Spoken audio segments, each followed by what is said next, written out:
Eritrea says its sovereignty is not negotiable. But does defending sovereignty mean Ethiopia must give up its pursuit of security access? That's the real debate. And the Eritrean statement deserves a closer look. Hello, and sovereignty and territorial integrity must be respected. No state should acquire another country's territory through coercion, military pressure, or unilateral action. But the embassy statement becomes less convincing when it treats Ethiopia's pursuit of reliable racy access as if it necessarily means a demand for Eritrean sovereignty or territorial.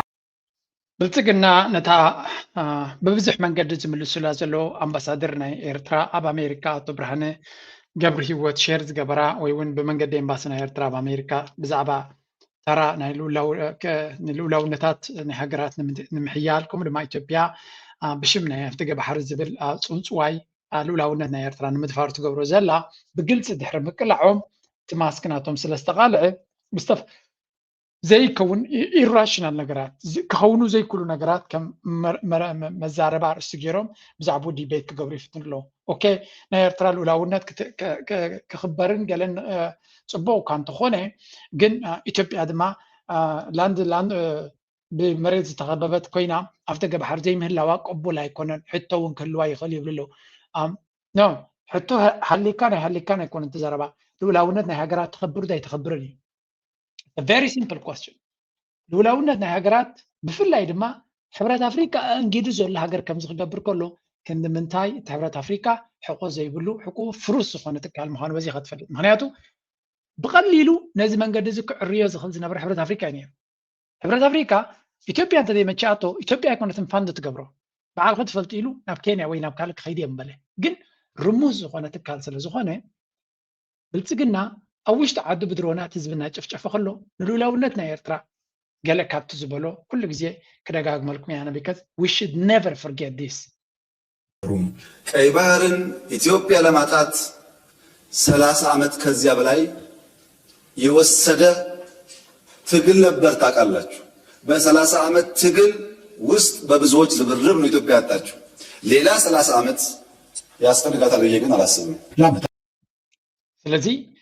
30 ዓመት ዝወሰደ ቃልሲ ህዝቢ ኤርትራ ንመሰሉን መሰረተ ውሳኔውን ንናጽነቱን ዝኸፈለ ዋጋን ዝሰገሮ ኩሉ መስገደላትን ንዑ ከም ሓደ ናይ ዋጋ ዕዳጋ ነጥቢ ኮይኑ ኤርትራውያን ዝኸፈልዎ ዋጋ ይግድሶን ን30 ዓመት ተቃሊሶም እዮም ንኢትዮጵያ ኣፍደገ ባሕሪ ዘይብላ ገይሮም ኢሉ ሓሳቡ ስለ ዝኾነ እምበር ቅድሚኡ ከም ኣፍደገ ባሕሪ ነይርዋ ብፌደሬሽን ተሸፊና ዝኣተወቶ ኣፍደገ ባሕሪ ዘለዋ ኣይነበራን ቅድሚኡ ብፌደሬሽን ድማ ኤርትራ ኣውቶኖመስ ነብሳ ከተመሓድር ትኽእል ተባሂሉ ንዝተዋህባ ኤርትራውያን ግን ሙሉእ ሙሉእ ዘይተቐበልዎ ንዑን ኮላይ ብሓይሎምን ብድሌቶም ብፅጋቦምን ዝሰበርዎ ንኤርትራ ድማ ጨቂኖም ሒዞማ ዝነበሩ ናትና ኢሎም ክዛረቡካ ከለዉ ካብ ሓደ ስሱዕ ሰብ ገዛ ካሪኻዮ ገዛ ኢሉ ኣብ ቤት ፍርዲ ለል ደብላ ካብ መወዳእታ ድማ መንጋጉ ሴርካ ተውፅኦ ምስ ኣውፃእኻየ ድማ እንዳ ጎረቤት ከይዱ ኣብ ካልእ እንዳኽራይ ኮይኑ ምኒን ዝብል ዘሎ ሰብ ኤግዛክትሊ ንዑ እዩ ዘስምዕ ዝመራሒ እዚ ስለዚ እዚ ንሪኦ ዘለና ኩነታት ንምንታይ የምፃልኩም ኣሎ መሲልኩም ኣብዚኣ ጉዳይ እዚኣ ክሕቡ ይደልዩ ኣለዎ ቢካዝ ራይት ናው ኣብዪ ኣሕመድ ብድሮናት ገይሩ ናብ ትግራይ ኣይዶን መበል 50 ግዜ ድዩ ዋላ ክንደይ ግዜ መጥቃዕቲ ያካይድ ኣሎ ኣላበት ኣብ ርእሰ ከተማ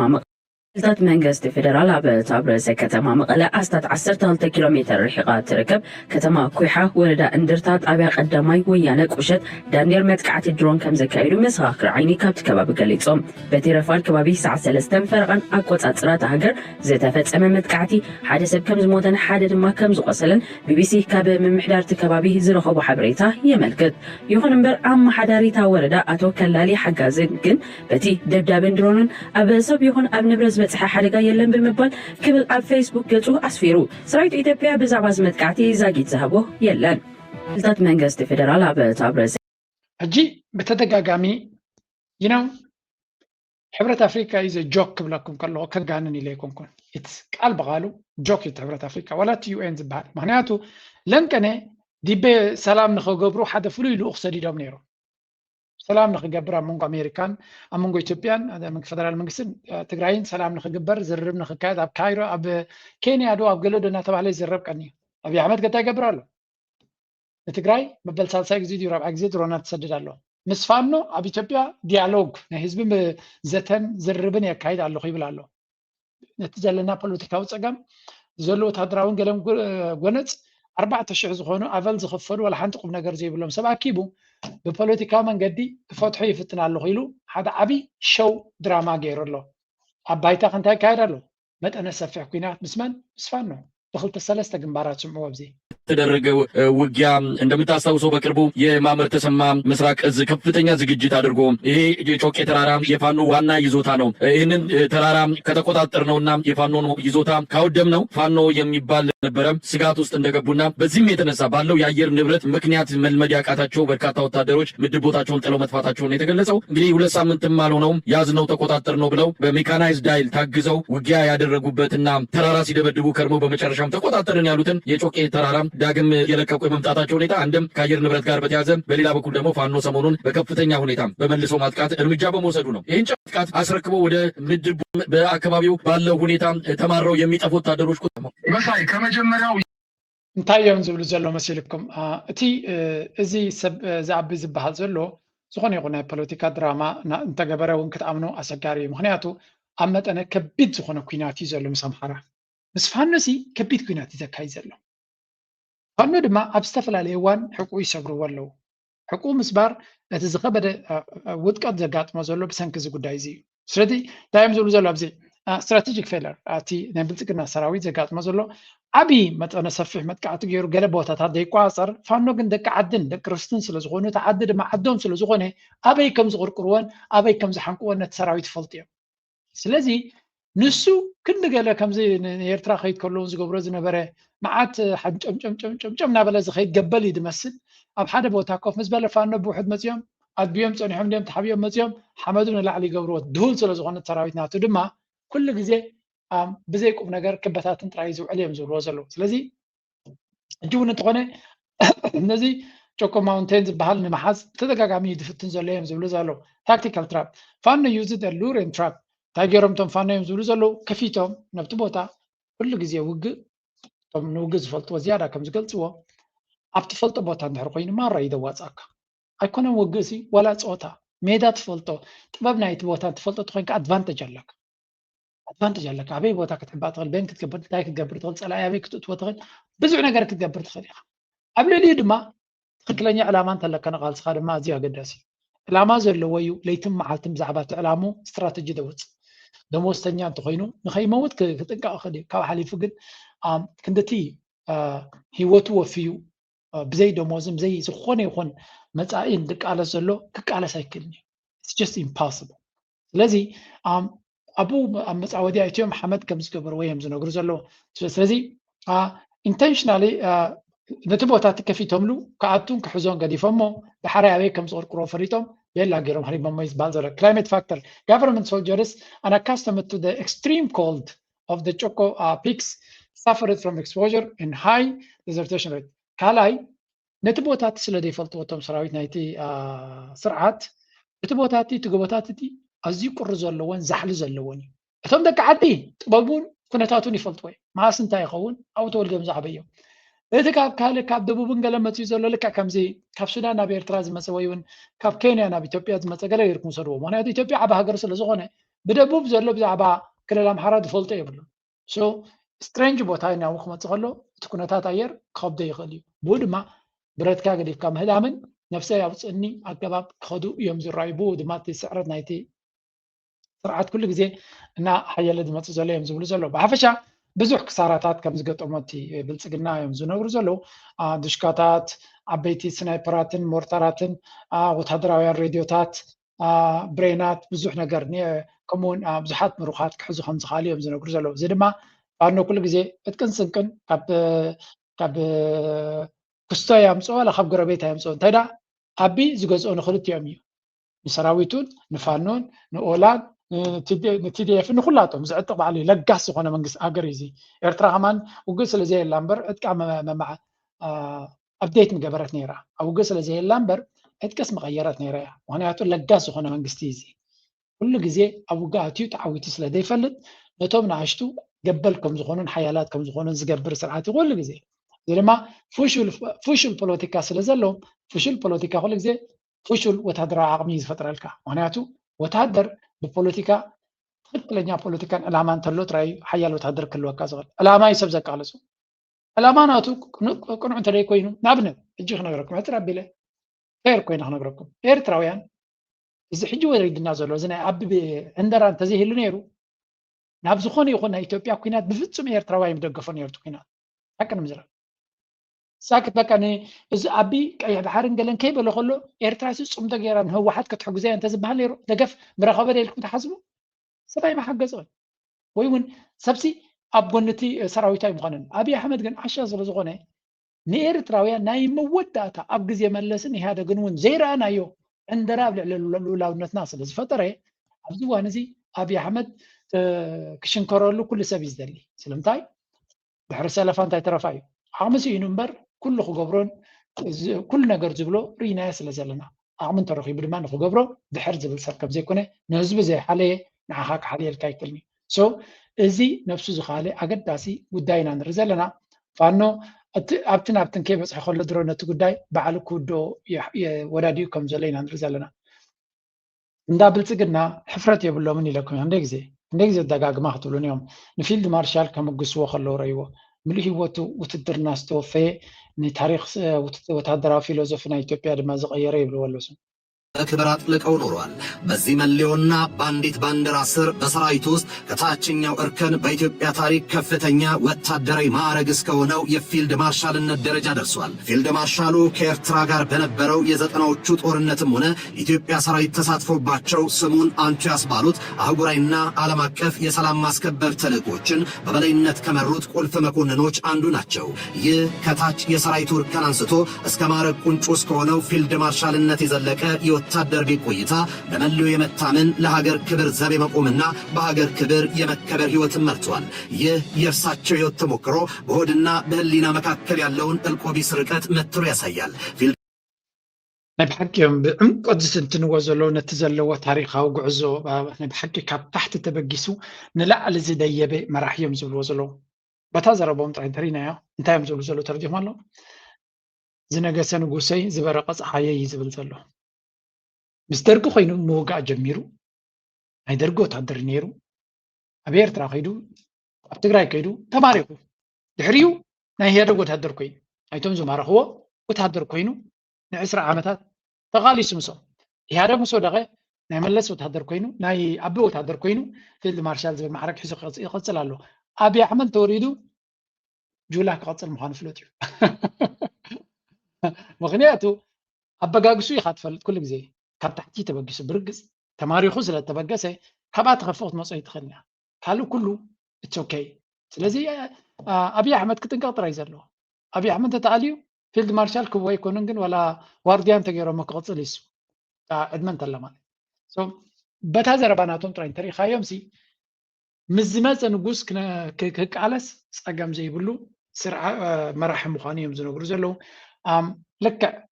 ከምቲ ንሱ ኣብነታዊ ወታደር ኮይኑ ናብ ስልጣን በፅሐ ሰራዊቱ ድማ ቃል በቃሉ ነቲ ናቱ ኣብነት ዝኽተሉ እዮም ዝመስሉ ምክንያቱ ፊልድ ማርሻል ክትከውን ድሕሪ ኮንካ መጀመርያ ክትማረኽ ይዘለካ ተማሪኽካ ሽዑ ምስቶም ዝማረኸካ ክትቃለስ ኣለካ ምስ ፋኖ ምስ ህወሓት ምስ ሸነ ኮንካ ክትቃለስ ኣለካ ንሳቶም ነቲ ስርዓት ምስ ቀየርዎ ድማ ቦታ ናይ ወታደራዊ ስልጣን ምክንያቱ እቲ መንግስቲ ክሰዓር ስለ ዝኾነ እቲ መንግስቲ ምስ ተኣለየ ንስኻ ኣብቲ ወታደራዊ ስልጣን ቦታ ክህልወካ እዩ بوغيركا دما اتي مساخاز مسو كم قليلو بعلوا مسكده دما نسخه عدل غيركا نقدميت كيت تخليخا كم قليلو تنغر تغطاتي ملكا دما تا اثيوبيا دما تدي فريسا عدل عليكا فيلد مارشال ويكا جنرال كتكون كم باچا دبله زاكلا بالناس لزلون تمتادرات ابزيا كم دي عينت هاجر كتموت رايدي يبلكا تميتكا تودي على زانتخا انتلقا ግን ብፍላይ እንተ ተማሪኽካ ጽቡቕ ትኬት ኣለካ ንላዕለኽት ከይድ ምናልባት ታመልእኽቲ ከም መሓላልፏ ዝደልዩ ብሳያ ክትከውን ትኽእል ኪኑ ካልእ የለን ሓንቲ ዓውደ ኩናት ድብልዋ ዘሎ ብኻልእ ብጎጃም ድማ ሰሚዕና ክንሃልፍ ታላቅ ድል የተገኘው እነ ጀነራል መሐመድ ተሰማ የተማመኑበትን ጦር በጮቄ ተራራ አቅራቢያ በሚገኙ አካባቢዎች ላይ በርካታ ጦሩን አሰማርቶ ነበር። በተደረገው ውጊያ ብዛት ያለው የአገዛዝ ጦር ከነትጥቁ ለፋኖ እጅ መስጠቱንና በርካታው ኃይሉ እንደተመታበት ነው መረጃዎች እያመላከቱ የሚገኙት። የብልጽግና ከፍተኛ ጦር ከም ንሪኦ ዘለና ብልጽግና ብኩሉ ነገር ኣይቀደወን ኣሎ ዝበሃል ዘሎ እዚ ኣብ ካልእ ኣብ ጎጃም እንተኸድካ ከቢድ ዝኾነ ስዕረት ከም ዝገጥሞ ዘሎን እቲ ቁፅርን ሞራልን ናይቲ ፋኖ ዝበሃል ዘሎ ብፍላይ ናይ ኣብ ኩሉ ወገናት ዘሎ ፋኖ ኣዝዩ ሓይሉ ከም ዘሎ እዮም ዝነግሩ ዘለዉ ብፍላይ እዚ ኣብ ምብራቅ ጎጃም ኣጋጢሞም ዝበሃል ዘሎ ድማ ናይ ብሓቂ ሓያል ዝኾነ ወታደራዊ ዓቕሚ ብልፅግና ኩሉ ዓቕምታቱ ሒዙ ቀሪቡ ነይሩ እዚ ቦታ እዚ ከቢድ ስዕረት ድማ ይወሪድዎ ዘሎ ንኣብነት እንታይ ብሎ ኣለዉ እዚ ስታተስ government attempts to use 6 divisions failed forces retreated from Sinan and Sade ስለዚ 6 ክፍለ ሰራዊታት ሒዙ የቀርብ ከም ዝነበረን ምዝ ኩሉ ድማ ክሰብጠ ከም ዘይከኣለ ብግምጣሉ ትያቶም ብዙሕ ኣፅዋራት ከም ዝማርኹ ዘለዉ እዮም ዝነግሩ ዘለዉ እቲ ሞራል ድማ ብኡ መንገዲ ማለት እዩ ስለዚ ኣገይ እቲ ኩናት ኣብዪ ኣሕመድ ሓፍኮፍ ዘብሎ ዘሎ ኣብ ባይታ ዝወርዶ ዘሎ ስዕረት ከቢድ ስለ ዝኾነ ጥራይ እዩ ኤኒዌይ ብዙሓት ሰራዊት ካብ ንብልፅግና እናገደፉ ናብ ፋኖ ይሕወሱ ከም ዘለዉ እዩ ዝንገር እዚ ቃልሲ እዚ ክንዲዚ ዝኣክል ውዕውዕ ቃልሲ ናይ ኣምሓራ ኣብዪ ኣሕመድ ኣብ ሓደ ግዜ ቀልቢሱ ኣብ ናቱ ዕላማ ከውዕሎ ኽእል እዩ ኣብ ናቱ ኣጀንዳ ከውዕሎ ኽእል እዩ ወይ እውን ገለ ፖለቲካዊ መፍትሒ ክገብረሉ ኽእል እዩ ክትብል ኣዝዩ ከቢድ እዩ ቨሪ ዲፊካልት ምክንያቱ ክንዲዚ ዝኣክል ቃልሲ ዝገብር ዘሎ ሰብ ክትቅሽሻ ይትኽእል ኢኻ ነቶም መራሕቲ ገንዘብ ተሂብካ እውን ክግለፉ እዮም እቶም መራሕቲ ዶንት ቲንክ ክንዲዚ ዓይነት ዌይቭ ምንቅስቃስ እሞ ኣብ ከምዚ ዓይነት ስምረት በፂሑ ዘሎ ብዙሕ ነገር ክትገብሮ ትኽእል የብልካን ንኣበሲ ካብ ሕጂ ቦርሳኻ ጠርንፍታ እቲ ዝሕዝን ክፋሉ ናይ ኣቢ ዕድል ዘይገበረ ምዃኑ እንታይ እዩ እታ መህደሚቱ ቦታ እውን ጥዕና ረኪባ ስለ ዘየላ እዩ ሓደ ካብቲ ንኣቢ ኣሻቓሊ ክኸውን ዝኽእል ጉዳይ እታ ክሃድመላ ናብኣ ክነብርን ኢሉ ዝሓስባ ዝነበረ ቦታ እውን ንባዕላ ንሳ ርጉእ ቦታ ብዘይ ምዃኑ ከቢድ ፈተና እዩ ገጢምዎ ዘሎ እዩ ዝበሃል ምክንያቱ ኢማራት ንባዕላ ኣይጠዓማን ኣሎ ስለዚ ኢማራት ስለዘይጠዓማ ወላት ክሃድመሉ ኢሉ ዝተኣማምነሉ ዘሎ ቦታ እውን ዘተኣማምን ኣይኮነን he might face other bigger problems ምክንያቱ ኦፍኮርስ ንዕኡ ዘይትኸውን ኢትዮጵያ ወይ እውን ኢማራት ንዕኡ ዝኸውን ቦታ የብላን ክንብል ኣይንኽእል ኢና ካልኦት እውን ክቕበልዎ ይኽእሉ ኮኑ በት at the end of the day ኣብዪ ኣሕመድ እታ ገመድ እናተጠቕለለቶ ትኸይድ ኣላ ናው ብዙሕ ግዜ ክንዛረብ ከለና ብወታደራዊ ዓይነት ጥራይ ክፈርስ ዝኽእል ስርዓት ኢና ንሓስብ ዘለና ግን ከምኡ ይኮነን ስርዓት ክፈርስ ከሎ ብዙሕ ነገራት ክገጣጠሙ ክኽእሉ ኣሎ ሓደ ካብኣቶም ቁጠባ እዩ ቁጠባ ኣብዪ ኣሕመድ ምስቲ ዘሎ ሓያል ፖለቲካዊ ፀገም ኣብ ቁጠባ ከቢድ ብድሆ ይገጥሞ ከም ዘሎ ንነዊሕ እዋን ኣይገለፅኩልኩም ግን ብዙሕ ኣርቲክልስ ወፂኡ ኣሎ ብብሉምበርግ ዝወፀ ኣሎ ሓደ ኣርቲክል ካልኦት እውን ከምኡ ሓደ ካብቲ ዝብልዎ ዘለዉ እዚ IMF ዝበሃል ዝፈጠረሉ ሸረኽ ጥራይሲ ነቲ ብልፅግና ክንዲ ምንታይ ሕቁ ከም ዝጎዘዮ ምክንያቱ እቲ ኣስገዳድ ገይሮም ዘእተውሉ ናይ IMF ኩነታት ንቁጠባ ናይ ኢትዮጵያ ብክንደይ ቢልዮን ኣውዲቑ እዮም ዝብል ዘለዉ ተኣምር ኮይና ንሰምዕ ዘለና ብክንደይ ዓመታት ክትመልሶ ዘይትኽእል ክሳራ ፕሮፌሰር ተሾመ እንግዲህ በመግቢያ ላይ ወደ አነሳሁት አንድ መረጃ ልምጣና በሱ ላይ ደግሞ የእርሶን አስተያየት እንስማ። የአውሮፓ ህብረት አንድ መረጃ ወጥቷል። በአዲስ አበባ በነበራቸው ቆይታ የተለያዩ መረጃዎችን ሲያወጡ የነበሩት የህብረቱ ባለስልጣናት በጉዳዩ ላይ የተናገሩት ነገር አለ። 50 ቢሊዮን የአሜሪካን ዶላር ኢትዮጵያ ከዓመታዊ ምርቷ ዝቅ ማለቱን ወይም ደግሞ መውረዱን ገልጿል። ይህ ደግሞ ከብር የመግዛት አቅም እንዲወርድ መደረጉ ጋር ተያይዞ የመጣ እንደሆነ ተጠቅሷል። እስቲ ስለዚህ ጉዳይ የእርሶ ኢኮኖሚያዊ እይታ ምን ሊመስል ይችላል? 50 ቢሊዮን ዶላር በጣም ግሩም የሆነ ጥያቄ ነው። ለማብራራት እሞክራለሁ። ሕጂ እንታይ እዮም ዝብሉ ዘለዉ IMF ኢትዮጵያ ነቲ ብርናታ ፍሎቲንግ ሬት ኣብ ዕዳጋ ንክወሰን ዋጉ ኣገዲዶም ናብዚ መንገዲ እዚ እትዮሞም። ስለዚ ኣነ ያው ተመክሮ እውን ነይሩኒ ኣብቲ ዓድቲ ኣብ ዝኸደሉ ዝነበርኩ ኣብያ ኣብ ዝመፀሉ ናይ መጀመርያ ግዜ ማለት እዩ $100 ብ let's say 36 እንዲያ ነይራ 3600 ነይራ so I don't know ክንደይ ክንብል ንኽእል 3600 ድማ ኣብ ዝበለፀ ሸርፊ ትርከበሉ ግዜ ዝነበረሉ ግዜ ይዝክር መጀመርያ ክኸይድ ከሎ 2500 እውን ነይሩ እዩ so ብሓፈሻ $100 ሂብካ ውሑድ ገንዘብ ኢኻ ትወስድ ነይርካ ትኸእለ ተዲኹን ኣሎ ሕጂ ነዚ እንታይ ገይሮሞ ቀይርዎ ተባሂሉ ሎሚ ዝገይርዋኑ $100 ክንደይ ከም ዘሎ let me check ኣብቲ ኣነ ዝጥቀመሉ ኣፕ ሎሚ ከመይ ይህሉ ኸውን it's just crazy I don't know 180 ኣለኹ እዚ ዓይነት ናይ ባጤራ ምንቁልቋል ነቲ GDP ኖሚናል GDP ዝበሃል ቁፅር ናይቲ GDP ብ$50 ቢልዮን ተወሪድዎ ኣሎ $50 ቢልዮን ቁጠባ ናይ ኢትዮጵያ let's say 100 ቢልዮን ተነይሩ 50 ቢልዮን ኮይኑሉ ሕጂ بسنكت الزغبابة زفطرو ناي باتيرا فاليو سلازو دغه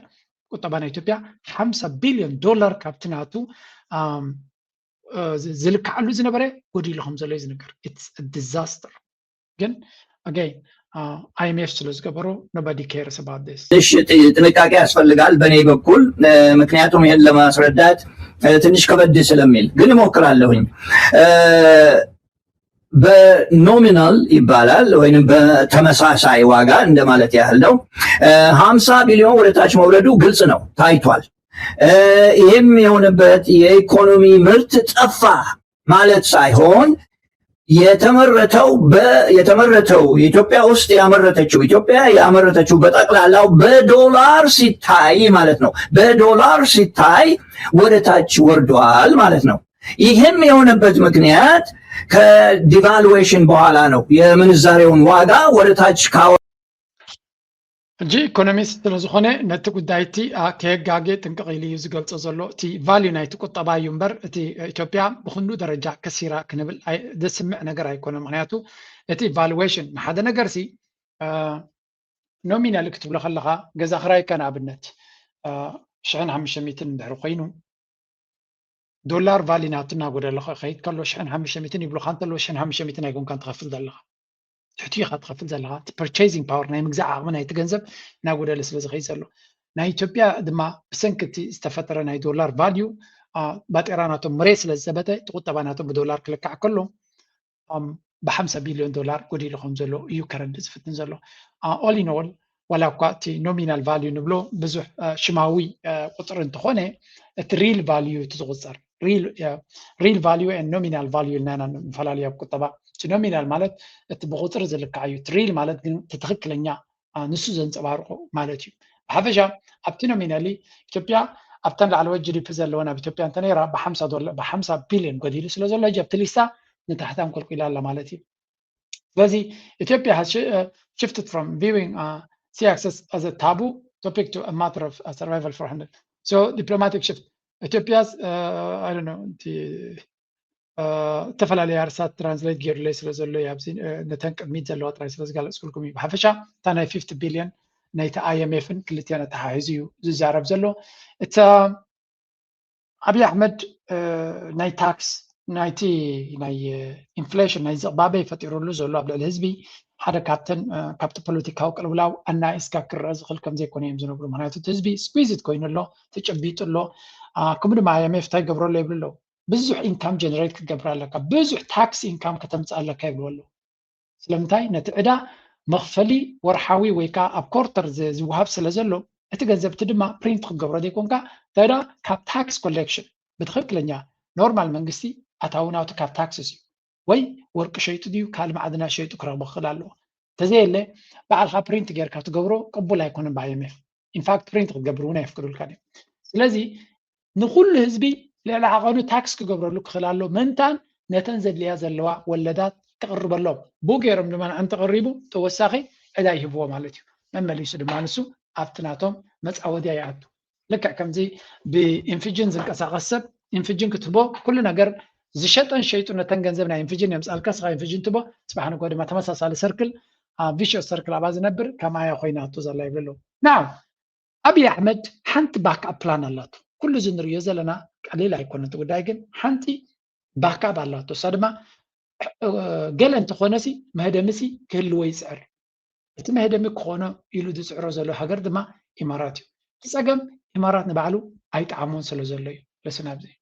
Between Saudi Arabia and the UAE is growing. Saudi Arabia is tightening the financial screws with bank transfers headed from the kingdom to the UAE now facing extra scrutiny. According to reports, a number of businesses claim they face serious problems moving money from Saudi Arabia into the UAE. Saudi Arabia's central bank earlier this year instructed major banks to apply enhanced checks to ሓደ ካብቲ ኢማራት ከቢድ ብድሆ ዝኾና ነገር እንተሎ ናይ ቁጠባዊ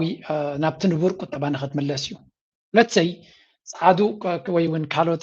ህዝብታት ካብ ኤውሮጳን ካብ ኣሜሪካን ተረጋጊኦም ናብ ኢማራት ኢንቨስት ክገብሩ ክሓስብ ይክእሉን እዮም ናብዘን ዝሓለፋ 6 ወርሒ ጥዑይ ኣእምሮ ዘለዎ አንለስ ተሰሪቁ ዝመፀ ገንዘብ ግን መዕለቢ ዘይብሉ ስለዝኾነ ናብኡ ክትከይድ ትኽእል ኢኻ ጥዑይ ኣምሮ ዘለዎ ሰብ ግን ኣብዚ ሕጂ ዘሎ ኩነታት ወላ እውን ናብ ኢማራት ክኸይድ ዘሎ ተኾነ ክፅበይ ዘለዎ ገንዘብ እንተኮይኑ እዚ ናብ ዝቃፀል ዘሎ ገዛ ሒዝካ ኣይትኸይድና ሳብቲ ሓዊ ዝጠፍእ ክፅበለካ ናው ኮይኑ ተሪፉ እንታይ ክግበር ዝኽእል እቲ ቁጠባ within እቲ ሪጅን ዘሎ ስዑድያን ኢማራትን ቀጠርን ኩሎም ኣብኡ እዮም ዘለዉ ንሓትሕዶም ዝገብርዎ ቁጠባ ንግዚኡ ከካይዶም ምኽኣለ ነይሩ እንተኾነ ስዑድ ዓረብ ሓደ ዓብዪ ቁጠባ ወይ ብዙሕ ህዝቢ ዘለዎ ዝኾነ ይኹን ገንዘብ ካብ ተዓዱ ናብ ኢማራት ክኸይድ ፍቃደኛ ኣይኮነን ዘሎ ሕጂ ነቲ ኩሉ ንግዲ ጠጠው ከብሎ ስለ ዘይደሊ ዘሎ እንታይ ዝገብር ኩሉ ግዜ ሃገር ነቲ ንግዲ ክዕቅፍ ዝደልዩ መንግስቲ እንታይ ዝገብር ኣብ ባንኪ እዩ ሽግር ዝፈጥር ነቲ ትራንዛክሽንስ ስሙዝ ከም ዘይከውን ይገብሮ መሰናኽላት የብዝሓሉ ኢኻ እንታይ እሱ ንግዲ ምቹእ ከም ዘይኮነ ጠጠው ተበልካ ካልእ ፀገም ክፈጥረልካ ስለ ዝኽእል እንታይ ትገብር ዕንቅፋት ትፈጥር እቲ ዕንቅፋት ድማ ንብዙሓት ኢንቨስተርስ ይህድሞም ማለት እዩ እዚ ማለት ያ ማለት እዩ ስዑድያ ዘይተዓደነ ገንዘብ ኣብ ኢማራት ኢንቨስት ኮይኑ ዘሎ this is going to impact ኢማራት ብዓቢ ደረጃ ካስያ ዝኽእል እዩ ሓደ ዓብዪ ዕዳጋ እዩ ኢንፋክት እቲ ስዑድያ ዝበሃል ከም ዕዳጋ ክትሪኦ ከለኻ እቲ ኤርላይንስ ናቱ ጥራይሲ ብኢማራት ዶሚኔትድ ዝኾነ እዩ ዱባይ እቲ ኢማራት ኤርዌይስ ኤርላይንስ ወላ እቲ ኢትሓድ ዝበሃል ወላ እቲ ካልኦት ኩላቶም ነቲ ሰፊሕ ዝኾነ ዕዳጋ ናይ ስዑድያ ምቹእ ዝኾነ ዝብልዎ ድማ ክሳብ ሎሚ ክበልዕዎ እዮም ፀኒሖም ሪል ስቴት ናይ ዱባይ ብዙሓት ደቂ ስዑድያ እዮም ኢንቨስት ገይሮም ዘለዉ ዘይተኣደነ ገንዘብ ያወጣ ኢንቨስት ኮይኑ ዘሎ ስለዚ ሓደ ካብ ሕጂ ንድሓር ናብኡ ኢንቨስት ከም ዘይገብሩ ተገይሩ ኣሎ ኦልሞስት ካልኣይ ድማ ዋላ እውን ነቲ ተገይሩ ዘሎ ብዝተኻለ መንገዲ ናብ ዓዶም ክመልስዎ ከም ዝኽእሉ ከም ዘለዎም ፀቕጢ ይግበረሎም ኣሎ and we're not talking about European countries ኣብ ኤውሮፓ ሲ ነቲ መንግስቲ ኮሚቴ ልካ ባዕልካ ትፈልጥ ኢልካ ክትከይድ ትኽእል ኢኻ ምክንያቱ መሰላ ስለ ዘለካ ኣብዚኣቶም ዜግነትካ ክምጥልካ ክእሉ እዮም እቲ ካልኣይ ሃገርካ ዜግነት እውን ከሂበካ ክእል እዩ ሶ ክትጓሓፍ ትኽእል ኢኻ ሃገራት ዓረብ ዲሞክራሲያውያን ዝመሰለ ዲሞክራሲ ዝበሃል የለን ድሕሪ ስዑድያዊ ሓደ ቢልዮነር ካብቲ ናቶም ትእዛዝ ወፅዩ ኣንለስ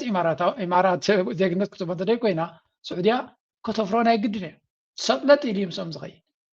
ሕጂ መሓመድ ቢን ሰልማን ድማ ኣብ ስልጣን ክመፅእ ከለዉ ቅድሚኡ ከማ ገይሩ ኣሰንቢድዎም ነቶም ሃብታማት ስለዚ እዚ ንሪኦ ዘለና ጉዳይ ኣብ መንጎ ዘን ክልቲአን ሃገራት ዘሎ ኢማራት ኣብ ሽግር እንድያ ደላ ካብቲ ሽግር እቲ ግን ከምዘይ ትወፅእ ገይሮም ይሃስይዋ ከም ዘለዎ እዩ ዝነገር ዘሎ እዚ ከዓ እንታይ ዘርእየካ ኣብ መንጎ ክልቲአን ዘሎ ሃገር ኣብ መንጎ ክልቲአን ዘሎ ፀገም ፍኸም እናበለ ይኸይድ ኣሎ ግን ከቢድ ፀገም እዩ ብቐሊሉ ክፍታሕ ዝኽእል ከም ዘይኮነ ኢና ንርኢ ዘለና ንሱዳናውያን እዚ ከም ሓደ ፀጋ እዩ ዝርአ ስለምንታይ ኢማራት ክትሽገር ከላ ኢዳ ክሓፅር ይኽእል እዩ ክትገብሮ ትኽእል ደገፋት ክጎድል ይኽእል እዩ እሱ ድማ ንሱዳናውያን ልኡላውነቶም ንኸረጋግፁ ሃገሮም ንከውሕሱ ክሕግዞም ይኽእል እዩ ኣጋይን ከመይ ኢሉ ዝተተኣሳሰረ ነገራት ምዃኑ ንክንፈልጥ ኢለ እዚ ኢማራት ነገራት ይከብዳ ኣሎ ኦፍኮርስ ብዙሕ ካሽ ዝተቐመጠ ኣለዎም ኣብ ኣሜሪካ ኣብቲ ስቶክ ማርኬት ናይ ኣሜሪካን ገለን ቁሩብ ትለይ ሸይጦም ነቲ ኩናት ናይ ኢማራት ናይ ሱዳን ንከናውሕዎ ክንዱ ክሳራ ዘምፅኣሎም ክንብል ኣይንኽእል ኢና ባት ወላ ሓንቲ ፀገም ከምዘይ የጋጠመ ክኸዱ ክእሉ እዮም ዝበሃል ዘረባ ግን የለን they really have a serious problem ኣብ ቁጠባ sophisticated ቁጠባ ክህልወካ ኽእሊ ግን 6 ወርሒ ከይሰራሕካ እንተኸይድካ ዘይስንብት ቁጠባ ግን የለን ምክንያቱ መብዛሕትኡ እቲ ቁጠባ ናይ ኢማራት ዱባይ ጥራይ ወሰድዎ ዱባይ እዚ ኩሉ እቲ ኢንፍራስትራክቸር ሰራሕተኛ እዩ ዝኣልዩ ንሰራሕተኛታት ኢሉ ዝተገበረ እዩ ንቱሪስትስ ኢሉ ዝተሃነፀ እዩ እምበር ኣብቲ ሃገር ዘሎ ህዝቢ ክጥቀመሉ እውን ኣይክእልን እቲ ኢንፍራስትራክቸር ኣብኡ ዘሎ ስለዚ ክጥቀመሉ ስለዘይክእል ክዕቅቦ እውን ኣይክእልን እዩ ሜንቴን ክገብሮ ኣይክእልን እዩ ስለዚ ናይዘን ሃገራት እዚኣትን ሕማቕ ነገር ክመፅእ ዝኽእል ኮይኑ ይስማዓካ እቲ ሕማቕ ብኸመይ መንገዲ ክመፅእ እንታይ ክመስል ንግዜ ዝግደፍ ኮይኑ ኣብዚ ሕጂ ንሪኦ ዘለና ኩነታት ግን ናይ ብሓቂ እትፍናናትን እናቐፀለ እዩ ዝኸይድ ዘሎ ንክልቲኦም ድማ ባሻይ ሑቲ ዝበሃል ኣሎ ንዘ ዝርከበ እና ፀፍዐ ዝውዕል ዘሎ These declared a naval blockade on Saudi Arabia last month, and since then, they're making good on it. The Red Sea is no less than an active war zone. On Tuesday, the Houthi news agency Sabah confirmed the group had targeted the Aramco oil refinery in Jazan, which sits on Saudi Arabia's southern... ከምዛትሪዎ ትሑቲ ዝበሃል ቀፃሊ ንስዑድያ ቻሌንጅ ምስ ገበራ እዩ እዚ እውን ኣካል ናይቲ ዕላማ እዩ ዕላማ ድማ ነተን ሃገራት ኸሊጅ ኢራን እቲ ነገር ሰፊሑ ትግራት ሰፊሕዋ ስለ ዘሎ እዘን ሃገራት ኸሊጅ ድማ እዚ ናይ ሑቲ ምንቅስቃስ ከይተጀመረ እንታይ ብላ ነይረን ዝክርዎ እንተኮይንኩም مس أمريكا دفافيا ويكا أمريكا دفافيات ناي أجار كوينات ويكا كبيت كوينات أنصار إيران نخو قبرو تدفافهم نيريا حجي أحسبون يوم كمان حوتي كي ورم يوم زفر زولو حوتي كندي أي مسمر سجير له ولا حنت قبر ملتيا لن كان سعودية الزخا هذا نقدر ترايز نقدرك فرهيز نقدرك حيلي يكون زريكا تعقسونا يكون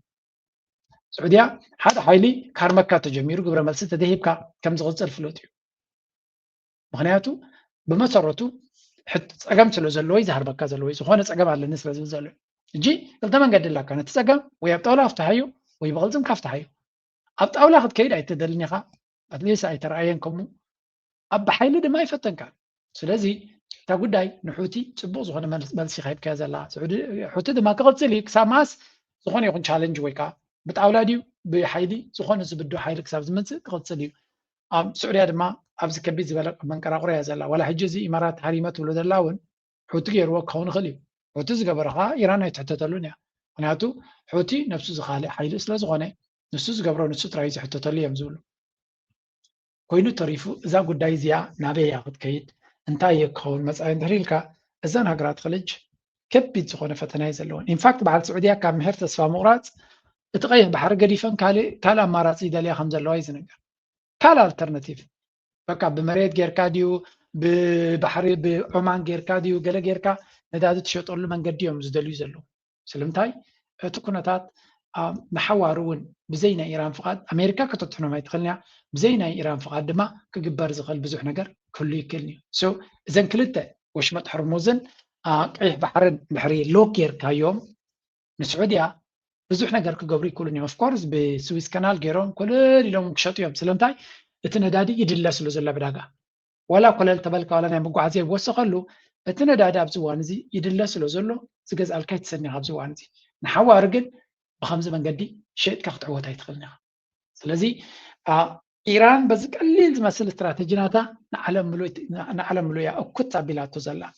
تحوتي زبال دما نفس وكف سقمت إيران تقبر زلا ببقى تقبر له سلزي حوتي أنا قربيت نايم أنا نسأل من دغناي سلزي مسحوتي كساب حجي زخون يكون تقاب زي مهلا ونعنا كسا كنو سقاز فترة لنا نقري يلا نحوتي تديك أسكاس كايو أبزي تنكف كاي كيدني basically بعد السعودية أبزح نجر ولا نزو كينات كي جمرون كوسو يمكس كيسمو كبيران قبرو خيدوم نايتي سوبريم ليدر ناتوم نابت قبرنا يروم تملز نبرتنا فريد سلمتها تمليساي لبس تجمرة كوي تدبدبكو بالسعودية تجمر وجمرة انتايو محاسيبا ما يرتعنني زغونة إذا حجوز الله قداي بخلو شنكر كر كر كر كر زبالي حقرات خليج دما بتبي إيران بزر ما بحثي مواصو يرغبنا له كم زيا إلى خلتا قداي دما بعد السودان نتك جبر زجبو كجبر زلوا سلمتاي ولو فانو ولو TDF تنا تقرأ حيلي أبزي حج مدرخ زلاتا نجر كلك أو تخينا خلا take your chances الجي خيتك زي اللي كأسليك أنا عبد ما لومي خا أزنق عبيلك بيلا غيرك اختار مدخل سلمتاي يتسأل خاسي أبو كوزلوك زي هات متزلك vulnerability ناتوري خي هات متزلك there is another factor أبزخا أبي أحمد صلاته البيئة باللومن. Once back into the Nile dispute. Washington says it is ready to restart mediation between Egypt and Ethiopia, as Cairo continues to draw red lines for Addis Ababa over the future of the river. Now, reports suggest that Trump's senior advisor for African and Arab affairs, Saad Boulos, said that Washington is ready to resume mediation over the Grand Ethiopian Renaissance Dam. Washington wants Egypt and Ethiopia back at the negotiating table to decide who controls the water releases, who manages drought periods, and who writes the rules for. كم تريوز لهم إثيوبيا أبنت أنا سفح أجرجر أبزلات اللو جزية لا زخونة يكون ليفرج أبزي بالله جزية زخونة يكون صبلتنا أنت سمع عمتنا أبزي بالله جزية طيب لو مالو أمريكا نقبسن ناي إثيوبيان زررب كجبر يوب لله أزي نفسه زخالة ني بلتقنا إثيوبيان مرديو سلمتاي أبت أولاك تمسخلها أبايتا صبلتنا تمزل وقت رايح أبت أولاد عوت هاي مالتي زي أب بوليتيكا نحريقة إثيوبيا كبيت زخونة بوليتيكا وكل ولا وقت إيموالله أبزكو دايزي مس جبتي ززاربو زلون وشتاو بوليتيكا نخط عما مليون بر نجبتي كمكت زخن عام سلو ما يكون هاي مالتي زي أبي أحمد أبزوان زي عبيت نقطات حيزو دقف كركب هيكلني كنتاتو سلزريو زلو وشتاوز أجمعاتو سلزر زلو جبسي زيادة أدفانتج كل وازخل أمريكا دما ردو زخونة دونالد ترامب سأقراي جبسن ناي ألسيسنيو سلزي إثيوبيا أبي أحمد زخونة يغنى يفتنن على بزوج دايزي أكمز كنتات دما أولاد زرر كجمرة له يبلون تلو هذا أبي أحمد إن بالله كبر خل كم تزحلفه إن بالله انتهيلو كل تعمت له دونالد ترامب قليل كونه ما يكنن حراين دحريلو دما تقول داي قليل يكونن أتاشت أرانا تقول محجز تتكما دما كلهم يفلتوا حراين نابلك حرر عبيلك دونالد ترامب كف سلطانه صاب زقلف تتصبيخا دحريو إن بالله مبال زجبران استصوات لان كارديان يرا جيك على يزيخ دغما كبير يكون زخونه أبزون أنت خونه مس أمريكا دونالد ترامب زجراچو مرغص كوسط سلازغل كبيت زخونه صقم كفتروليو ግብጽ ድማ ኩሉ ትኩነታት መዝሚዛ ኣብቲ ዝደኸመት ግዜ ከሎ እንታይ ትገብረላ ናታ ጠለባት ከተሕይልያ ኒ ኣብይ ኣሕመድ ድማ ምናልባት ስልጣኑ ተገድሶ ኮይንካ ፀቕጢ ጌርካ ኢዱ ዓፂፍካ ንግብፂ ዝምችእ ስጉምቲ ክወስድዮም ጎኒ ጎኒ ድማ ሕቶ ናይ ባሕሪ ዝበሃል ከም ጭሕሚ ሰብኣይ ጌርካ ከም ጭሕሚ ሰበይቲ ጌርካ ቅበፆ ክብልዎ እዮም ምክንያቱ እቲ ዘለዎ ኮንዲሽን እቲ ዘለዎ ሲቹዌሽን ብዙሕ ኣብ ጣውላ ንክዛረብ ክኽእሎ ስለ ዘይክእል እዚ ሕጂ ንከታተሎ ዘለና ብብዙሕ መንገዲ ዝተፈላለየ ትርጉም ክወሃቦ ዝኽእል እዩ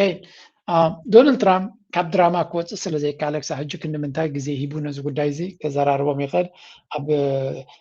ሽምግልና ክእትዎምን ከብሎምን ይኽእል ብዙሕ ክንዛረበሉ ንኽእል ኣርእስቲ ይኮነን ግን እቲ ኣብዚ ክንሪኦ ንኽእል ወይ እውን ሰብ ክግንዘቦ ዘለዎ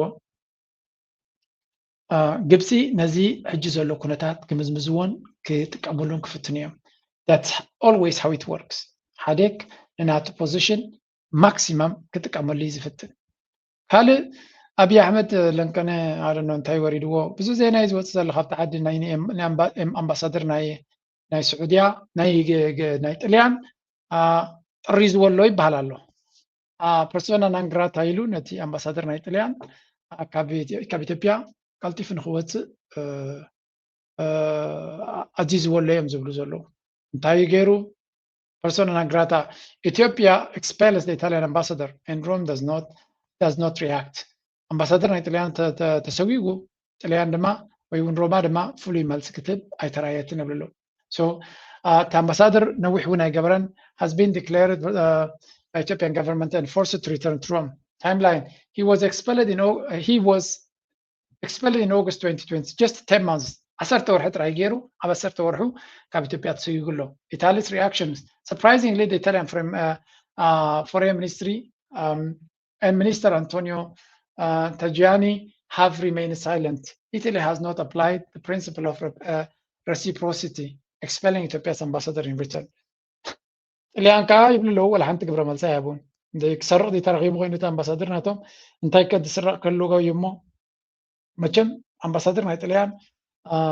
بهتص طريزو كبكة طليان مجلس زي ما هبا ما يبني نجزيه خن قتلوا خن كلا لنا جن تي نايت طليان مس إثيوبيا زلوا متسسارون يمجملوا تخل من جدي بزخانة مغنيات ناتو قال لك بتقصوا ريمرت suggest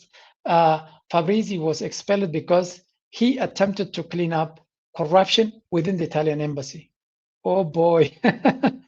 هذا كابتن مغنيات مسجوجيز بهالزلو نتيب بالشونا أبتنا إطليان إمباسو زلو كتريوس لزفتنا يوم سجوا زلو يبالله دي مش لا هتصري أنت فتين كا أتوم أوز نبرو نت مش ما يتستيون كأوز رب حزن نبرو سساتات كفتو هاي كولونيا لذي نقد تي بالشونا جازينا كقصل تقينو أتكسر زمت السب نوعي خاص جوج زلك نابنت smuggling allegations. Before Fabrizi's arrival, the embassy allegedly approved the smuggling of goods, including spare parts, larger furniture, and weapons, destined for Prime Minister Abiy Ahmed's family. So, Daiblo, at the embassy, could say, Nabil Shuna, Bota comes in a very abnet, and Muslim on Tag Barnero, but Manga embassy, Stefan Aliu, the Hibu Zatu, contraband Zatu, abnet, including spare parts, nice Stefan Aliu Nagrat, larger furniture. أزيو كبور نبرتات بحبوزة أتو كمون أزوار نبت برايم مينسترن نعون نتي إنر سيركل ناتون زقلقل بمن قدتي أمباسي يأتو كم زنبرة يم زنبر زلو سلازم نزل كتريه سلازم فتنة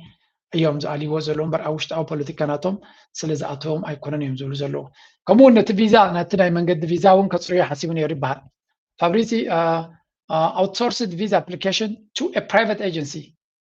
global to stop the PM's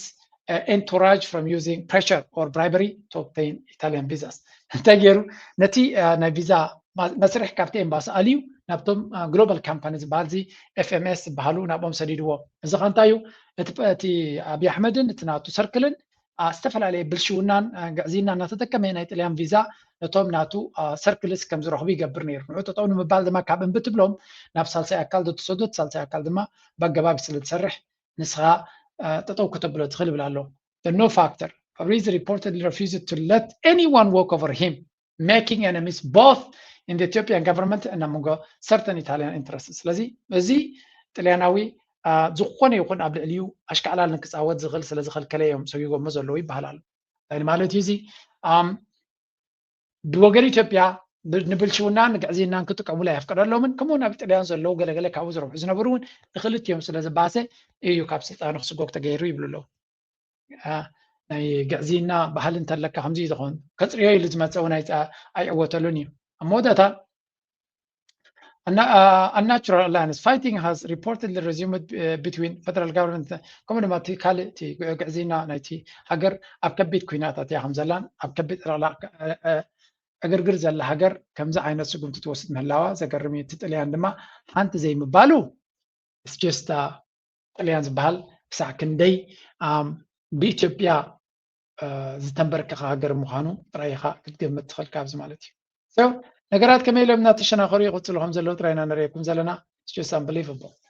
ንቐፅል ካልእ እንታይ ኣሎ ምስኡ ከነተሓዘልኩም ኢና ብዙሕ ኣርስታት ዝበሃል ዘሎ ማለት እስኪ ንኣዲስ ኣበባ ንክኸይድ ነዚ ሎቢስት ማለት እዩ ክንደይ ገንዘብ ተኸፊልዎ ትፈልጡ ዶ ጀስ ነዚ ሎቢስት የዛረብ ዘለኹ ኣነ ንኣዲስ ኣበባ ንክኸይድ 25,000 ዶላር ተኸፊልዎ ከም ዝኸደ ክሕብረኩም ፈፁ مونتادا تشريحي ويلنا مسنا حتى تقن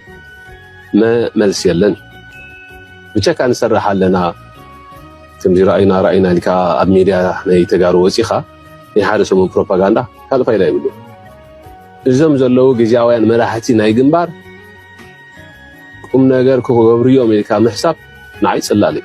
سلا نريو زلنا مالك سو جنزبكم أكو حوات بحوالات شرحو بقول بزأسر سباتهم فطوز جباكو بزيم زمر راح زل قالسنا مالتي صار لبنا جبار تقالستي بلا علوي يبلو كتهم دياتري وادر لهم أبدي سابا أبي بزيوم جرو نشتي بوليتيكا وقصقاص نخجبرز جبرا أسرع حمش تنشح أعتاب قالي ست جنزف صغيري يدفسس بلا عتيلك كاملاحكم إيه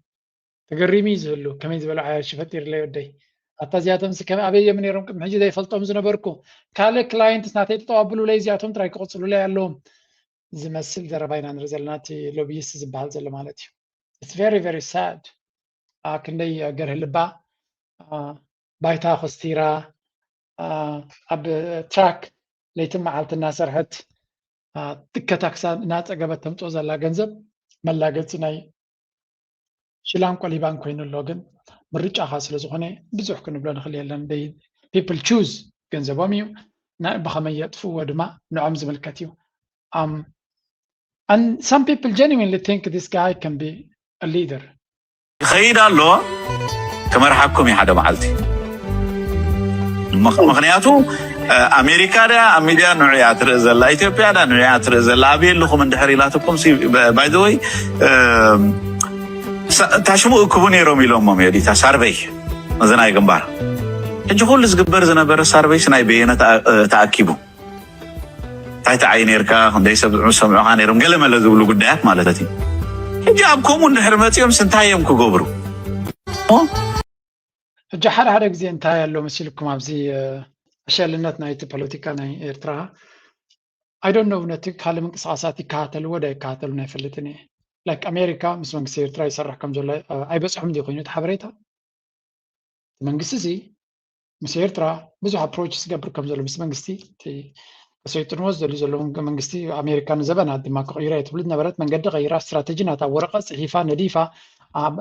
ብተደጋጋሚ ምስ መንግስቲ ኤርትራ ክሰርሕ ከም ትደሊ ዘላ ትዛረብ ኣላ ስለዚ I really don't understand እቲ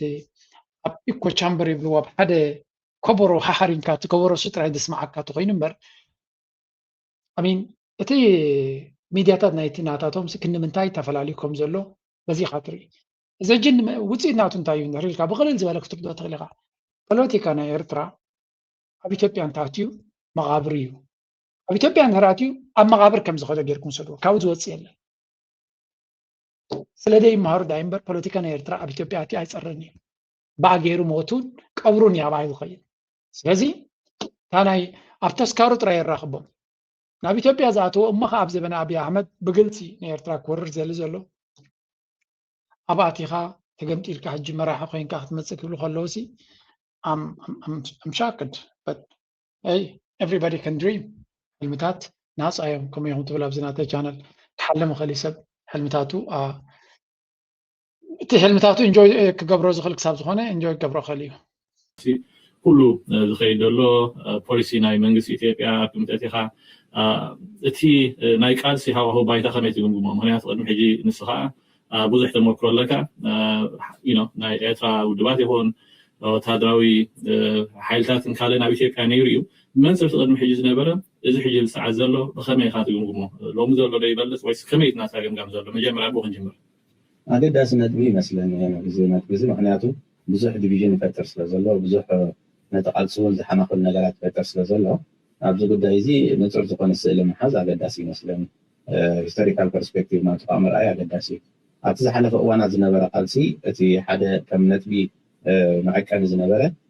መባእስቲ ካለባ መገበረልታ ዝበሃል ምስላ ወለድ ኣሎ ኩሉ ሻዕ እቲ ቃልሲ ኣብ ዝካየደሉ ዝነበረ ግዜ እቶም ኣብ ኢትዮጵያ ዝመርሑ ዝነበሩ ኢህኣዴግ ዝመሰረቶም በዓል መለስ ዝመርሕዎ ኣብ ሉኣላውነት ኤርትራን ዋንነት ኣፍ ደገ ባሕሪ ናይ ኤርትራ ዝኾነ ይኹን ሕቶ ነይርዎም ኣይፈልጥን እቲ ሕቶ እዚ እስካዕ መጨረሻ ኣብ ውሽጢ ፖለቲካ ኢትዮጵያ ዓብ ዋጋ ዝኸፍልሉ ዝነበሩን ዝኸስርሉ ዝነበሩ ነጥቢ ኣብዚኣ ኸ ስምዖ ሕጂ መለስ ዜናዊ ነቲ ኢህኣደግን ኣብ ልዕሊ ሉኣላውነት ናይ ሃገር ኤርትራ ምልክት ሕቶ ነይርዎም ኣይፈልጥን እዮም ዝብሉ that's not correct maybe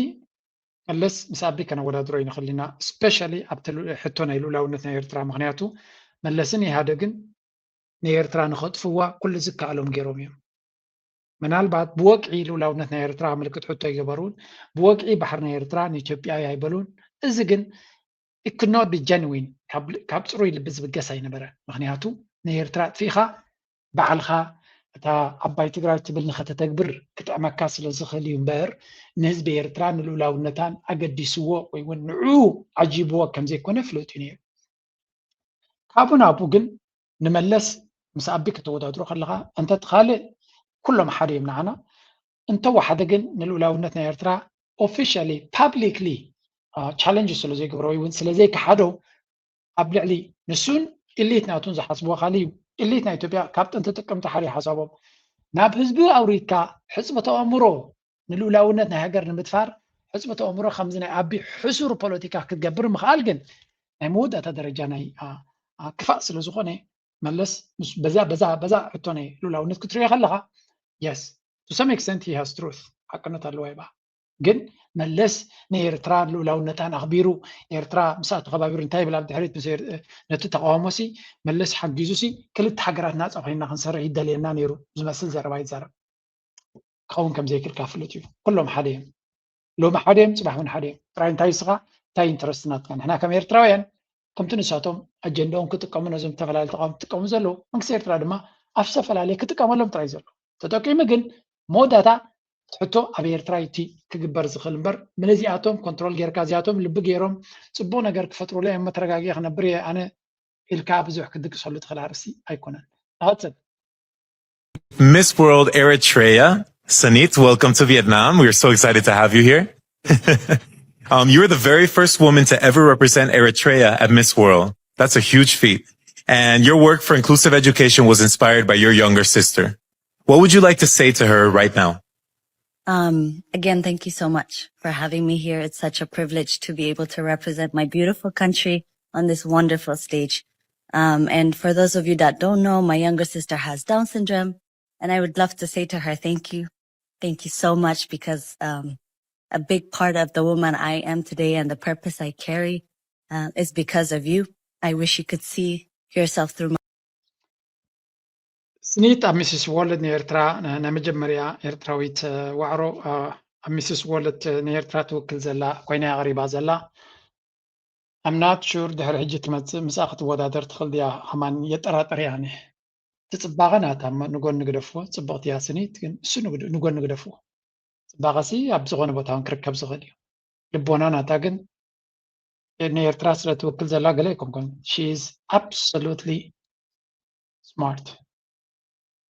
ማለት በልሕ ክትከውን ትኽእል ኢኻ ግን ነቲ ብልሕኻ ድማ ክትንፅባርቆ ትኽእል ዶ ሓሳባታ ደረጃ ትምህርታ ኣወፃፅኣ ቃላታ ከምኡ እውን እቲ ምቕሉልነታ ሄይ ኣነ ከም ዝመስለኒ ቅድሚት እውን ክትከይድ ትኽእል መስለኒ ኣሚን ብፅባቐ ከዓ ፅባቐ ሃለዋ ክኽእላ እያ ምክንያቱ ዌ ታኪን ኣባውት ህዝቢ ዓለም ኢና ንዛረብ ዘለና ስለዚ ካብኣ ፅባቐ ሃለዋ ክእላ እየን ካብኣ ዝልብማን ዝበልሓን ግን I'm not sure because ልዕሉ ኩሉ ኸ ትፅባቐን ልቦናን ግደፎ እቲ ንሳ ሬፕሬዘንት ትገብሮ ዘላ ዕላማ ብዙሓት ሰባት ልቦም ክትንክፍ ዝኽእል እዩ the story right here ዝትእዛዝ እንታት ነግራ ዘላ ጥራይ እዚ ከይንባዕካ ክትውድይ ትኽእል ኢኻ ንብዓ ሰብ ዓይንኻ የምፃልካ እዩ she's such a good person እቲ the way ኩሉ እቲ ትገብሮ ዘላ ነታ ሓፍታ ቀዳማይ ነገር እቲ ታሪክ ናታ ሙሉ መሳጢ እዩ ንእሽተይ ከላ ኣዲኣሚታታ ንስኒት ማለት እዩ ነታ ንእሽተይ ሓፍታ ናይ ዳውን ሲንድሮም ዘለዋ ንዓ ከም ኣደ ኮይና ዘዕብየት እያ ኣሚን ካብኡ ዝዓቢ ዓብ ዕላማ ብሂወት ክህሉ ይክእልኒ እቲ ስቶሪ ናይ ብሓቂ ልብኻ ዝትንክፍ ስቶሪ ስለዚ ትሕቶ ንእሽተይ ሃገር ስለዝኾና ሜይቢ ዓለቕ ክህሉ ክእል ኸውን ግን ፅብቕቲ እያ ካብቲ ናይ ደገ ፅባቐ እያ ግን ብዓሰርተ ዕፅፊ ልቦናኣ ምቕሉልነታ መወዳድርቲ ኣይረኸብ ኩሉን ኣነ ንእሽተይ እቶም ትሰምዑ ከስምዓኩም she's such a great person. My eyes and understand how powerful, valuable, and capable you are. And every room I walk into, every stage I'm part of me is standing there for you. And I hope that by being here on this journey and on this platform, I am capable of inspiring the world to see you and children like you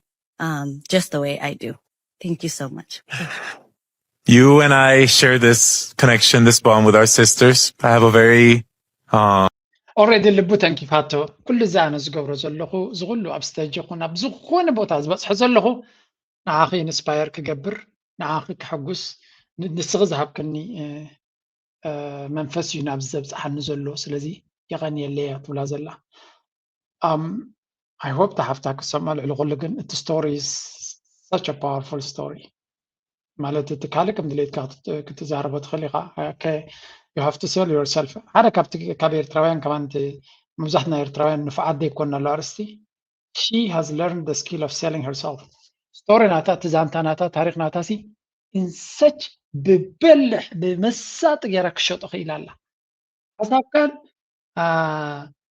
ዛንታኻን ክሸይጥ ተደይክኢልካ good for nothing ዛንታ ከልወካ ኸልዩ ታሪክ ከልወካ ኸልዩ ግን ፅቡቅ ጌርካ ክሸጦ ተደይክኢልካ ናይ ሆሊውድ ፊልም እንተደየምሲልካዮ probably ዓለም ክትሰምዖ ኣይኮነት ምሳኻ ክቕበር ይኽእል እዩ ስለዚ እዛ ሰብ እዚኣ ኣብዚሕካላ ክትብሉን ኢኹም ምስ ተዓወተ ዳ እንታይ ክትብል ኢኻ ክትብሉን እዮም ግን ናትኩም ምረቓ ደገፍ ድማ ከድልያ እዩ ንሕና እውን ንንፍዕ ኤርትራዊ ምድጋፍ ስራሕና እዩ anyway ኣምላኽ ሓግዝኪ ክንብላ እሞ ብዛዕባ ንእሽተይካ ናይ ኩዕሶ እግሪ ከነስማዓኩም ሃገራዊት ጋንታ ኩዕሶ እግሪ ኤርትራ ንዓብዪ ፀወታ ትዳሎ ከም ዘላን ኣብ ዝመፅእ ዘሎ ወርሒ 27 ወርሒ 9 ማለት እዩ ናብቲ መፃረይ ናይ ዋንጫ ኣፍሪካ ንዕለት 23 መጀመርያ ምስ ኬንያ ክትፃወት ምዃና ድሕሪ 27 እውን ምስ ሳውት ኣፍሪካ ክትፃወት ምዃና እዩ ዝንገር ዘሎ ሃገራዊት ጋንታ ኣዝዮም ብሉፃት ተፃወቲ 30 መሪፃ ሬዲ ክትከውን ምዃና እዩ ዝንገር ዘሎ ብዙሓት ተፃወቲ ኣብቲ መስርሕ ናይ ምምራፅ ከም ዘለውን ንኩላቶም ድማ ኣገናዚባ ቡቅዓት ጋንታ ሒዛ ክትቀርብ ትዳሎ ከም ዘላ እዩ ዝንገር ዘሎ መብዛሕትኡ ኤርትራዊ ድማ ብህንጥዩነትን ብተስፋን ዝፅበያ ዘሎ ጋንታ እያ ኣይሆፕ ንኤርትራ ርግፀኛ እየ ብዓቕሞም ንኤርትራ ኣብ ዝለዓለ ደረጃ ከብፅሕዋ ክፍትን እዮም ንሕና ድማ እታ ክንገብራ ንኽእል ሙሉእ ደገፍ መሃብ እዩ ንኣታቶም ዝኣክል ደገፍ ክንህብ ኩሉ ዝከኣለና ክንገብረሎም ክንክእል ኣለና ናይ መወዳእታ ቀዳመይቲ ዛንታይ ካብ ኣፍሪቃ ሸርክ ገብረልኩም ዝደሊ ምስ ሓውና ኣታኽልቲ ነዛ ኣብ የማን ትሪእዎ ዘለኹም ሓውና ኣታኽልቲ እዩ ዛዕባ ሓንቲ ነገር ፖስት ገይሩ ነይሩ ግን ብትዊተር ኢና ንፋለጥ ኣብ ኡጋንዳ ረኺበዮ ፅቡቅ ግዜ ንክሕልፍ ገለ ካቶም ዕድል ዝሃቡኒ እዩ በዚ ኣጋጣሚ ድማ ተንኪ ክብሎ ይደሊ ሓደ ግዜ ኣብዚ መገሻይ ክሪኦ ከለኹ መብዛሕትኦም እቶም ኣብ ጎነይ ዝኾኑ ኣብ ኡጋንዳ ብዙሕ ፈላጢ ዝፈልጦ ሰብ ሳይነበረኒ ብውልቂ ኣብ ታሽም ማለት እዩ ዝበዝሐ ናተይ ጆርኒ ኣብ ኬንያ ኣብ ኡጋንዳ በዛ ሚድያ ዝፈልጦም እየ ናይ ብሓቂ ኤርትራውያን ክሳዕ ክንደይ ከም ዝተሓላለ ብተግባር ኩሉ ግዜ እንዲ ኣነ ኣብዚ ቻነለይ ምስ ፈለጥኩ ፒፕል ውዱ ብዙሕ ነገር እዮም ብዛዕባይ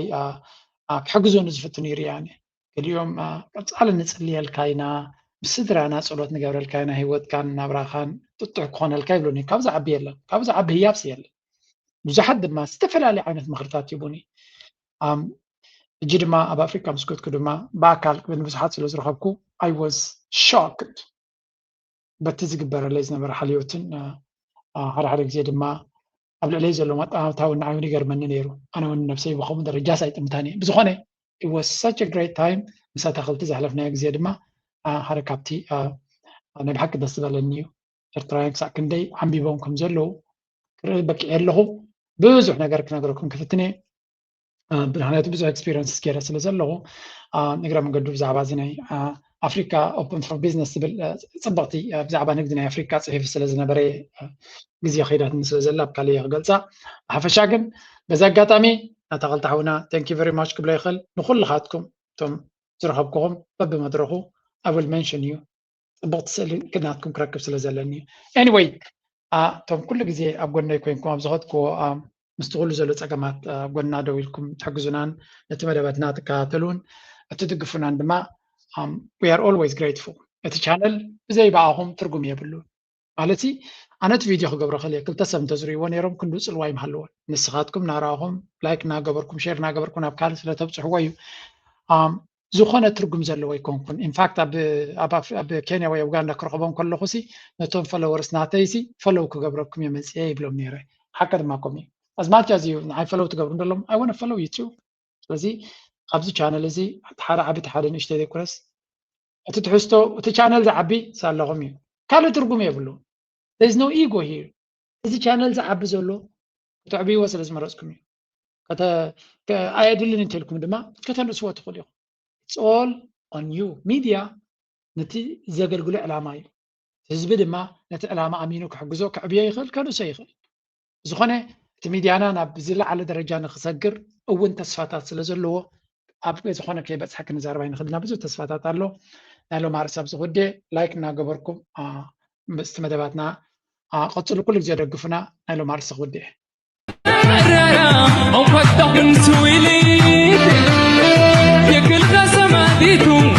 يقنبل الشليل نقول يا مانيو تكلم ولي